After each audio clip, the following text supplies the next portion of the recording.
ममता सरकार ने हड़ताल पर बैठे जूनियर डॉक्टरों से बातचीत के बाद उनकी मांगों को मानते हुए चिकित्सा शिक्षा निदेशक और स्वास्थ्य सेवा निदेशक को हटा दिया गया है। ममता ने डॉक्टरों को भरोसा देते हुए कहा कि सीपी को मंगलवार शाम 4 बजे तक हटा दिया जाएगा और विनीत गोयल की जगह नए सीपी अपना कार्यभार संभाल लेंगे। साथ ही मंगलवार को एससी की सुनवाई के बाद कई बड़े बदलाव होंगे। डॉक्टरों ने ममता सरकार से 5 मांगे की थीं।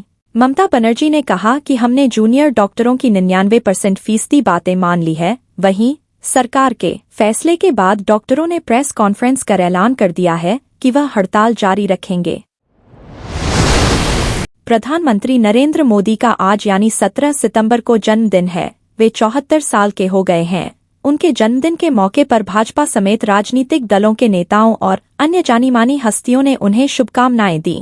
विदेश से भी पीएम मोदी को जन्मदिन के शुभकामना संदेश भेजे गए। इस दौरान राष्ट्रपति द्रौपदी मुर्मू, केंद्रीय गृह मंत्री अमित शाह, रक्षा मंत्री राजनाथ सिंह, विदेश मंत्री एस जयशंकर और कांग्रेस अध्यक्ष मल्लिकार्जुन खड़गे ने पीएम मोदी को बधाई दी और उनके उत्तम स्वास्थ्य की कामना की। राष्ट्रपति मुर्मू की ओर से माइक्रो ब्लॉगिंग साइट एक्स पर लिखा गया, प्रधानमंत्री को जन्मदिवस की हार्दिक बधाई एवं शुभकामनाएं।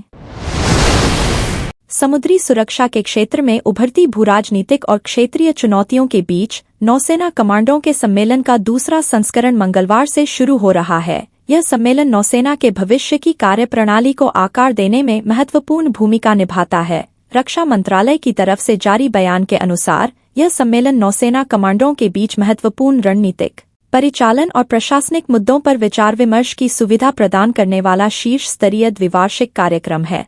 सम्मेलन के दौरान रक्षा मंत्री राजनाथ सिंह राष्ट्रीय सुरक्षा और राष्ट्रीय अपेक्षाओं से संबंधित मामलों पर नौसेना कमांडरों को संबोधित करेंगे। नौसेना प्रमुख के अध्यक्षीय भाषण के साथ सम्मेलन की शुरुआत होगी।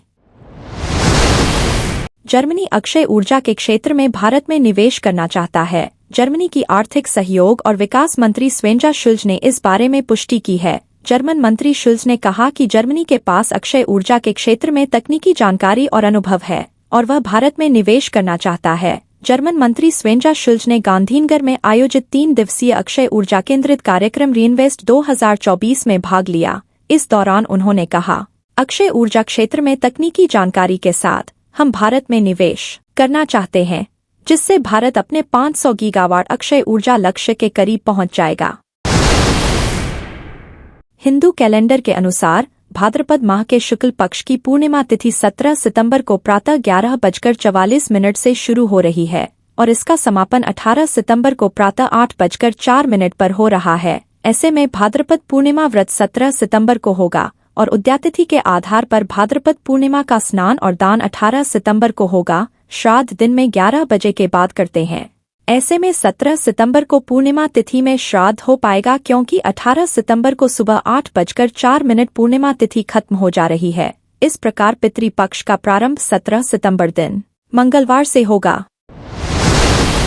हिमाचल प्रदेश के 6 जिलों में येलो अलर्ट के बीच सोमवार को जमकर बादल बरसे। पश्चिम बंगाल में कई जिलों में तो बाढ़ जैसे हालात पैदा हो गए और निचले इलाके जलमग्न हो गए। झारखंड में भी रेड अलर्ट के बीच राज्य के कई जिलों में मूसलाधार बारिश हुई। हिमाचल और उत्तराखंड में बारिश और भूस्खलन से राष्ट्रीय राजमार्ग समेत 74 सड़कों पर यातायात ठप हो गया है और बद्रीनाथ हाईवे पर सैकड़ों वाहन फंस गए हैं।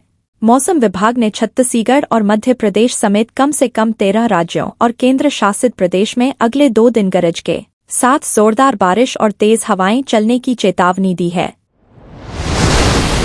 फिरोजाबाद जिले के शिकोहाबाद के नौशहरा स्थित एक मकान में रखे पटाखों में अचानक आग लगने से तेज धमाके के साथ विस्फोट हुआ, जिसमें महिला समेत 5 लोगों की मौत हो गई, जबकि कई लोग घायल हो गए। विस्फोट इतना जबरदस्त था कि आसपास के 12 मकान ढह गए, जबकि कई मकानों की खिड़की दरवाजे टूट गए। देर रात तक मलबे में दबे लोगों को जेसीबी से तलाशा जा रहा था। नेशनल हाईवे पर नौशहरा में चंद्रपाल के मकान को किराए पर लेकर भूरा खान ने पटाखों का गोदाम बनाया था। सोमवार देर रात 10:30 बजे पटाखों में किसी कारण आग लग गई।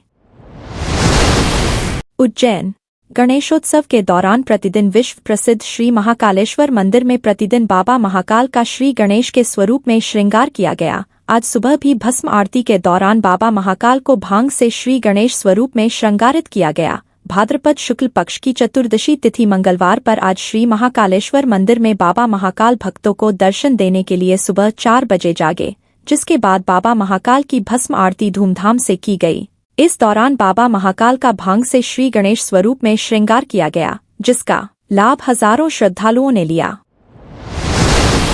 स्त्री 2 पिछले 33 दिनों से सिनेमाघरों में लगी हुई है।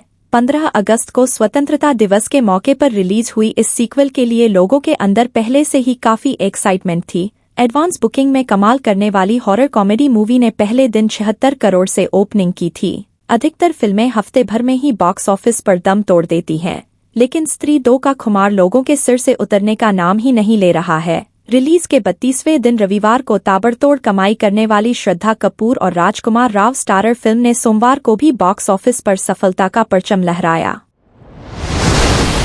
देश की राजधानी नई दिल्ली को एक और नया मुख्यमंत्री मिल गया है। आम आदमी पार्टी की सरकार में शिक्षा मंत्री की जिम्मेदारी संभाल रही आतिशी दिल्ली की अगली मुख्यमंत्री होंगी। आतिशी दिल्ली की तीसरी महिला मुख्यमंत्री बनेंगी। आतिशी अरविंद केजरीवाल कैबिनेट में सबसे ताकतवर मंत्री रही हैं। आतिशी को अरविंद केजरीवाल का करीबी सहयोगी और भरोसेमंद माना जाता है। आतिशी अन्ना आंदोलन के समय से ही संगठन में सक्रिय रही हैं। मौजूदा समय आतिशी के पास सबसे अधिक मंत्रालय हैं।